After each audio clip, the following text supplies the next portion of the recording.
ഇത് കേരള ഗവൺമെൻറ്റിൻ്റെ ഒരു പ്രോജക്റ്റാണ്. ഇതിനെ ശുചിത്വ മിഷൻ്റെ ഭാഗമായിട്ട് നടപ്പിലാക്കുന്ന സ്നേഹാരാമം പദ്ധതിയാണ്.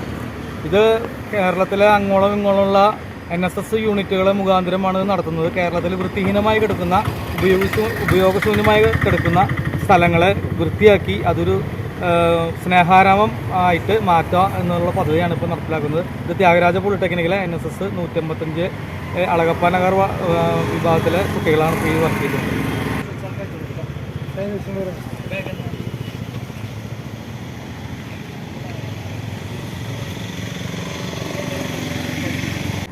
ഈ പരിപാടികൾ ആരംഭിച്ചത് ക്രിസ്മസ് ദിനത്തിലാണ്. പിന്നെ ഈ പരിപാടി അവസാനിപ്പിച്ചത് ന്യൂ ഇയറിലും.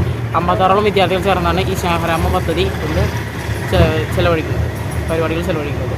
അപ്പോൾ സ്നേഹാരാമം എന്ന രീതിയിൽ ഇതിനെ ഒരു പുതിയ പാർക്കാക്കി എടുക്കുന്നതാണ് NSSൻ്റെ 155 അളവന പോളിടെക്നിക് വിദ്യാർത്ഥികൾ ഉദ്ദേശിക്കുന്നത്.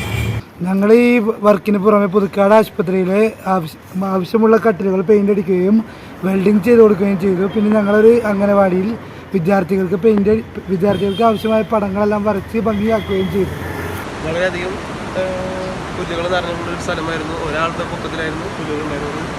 പക്ഷേ ഏറ്റവും സുഹൃത്തുക്കളായ ഞങ്ങളെല്ലാവരും കൂടി ഒരു 56ഓളം സ്റ്റുഡൻസും 10ഓളം അധ്യാപകരും എല്ലാവരും ഉണ്ടായിരുന്നു. നമ്മളെല്ലാവരും ഒന്നിച്ച് നിന്നുകൊണ്ടാണ് ഈ സ്ഥലം എത്രത്തോളം വൃത്തിയായി നമുക്ക് മാറ്റാൻ കഴിഞ്ഞത്. സ്നേഹാരാമം ആക്കി തീർക്കുക എന്നായിരുന്നു നമ്മുടെ ആകെയുള്ളൊരു ലക്ഷ്യം. അത് വളരെ കറക്റ്റായിട്ട് ചെയ്തിട്ടുണ്ട്.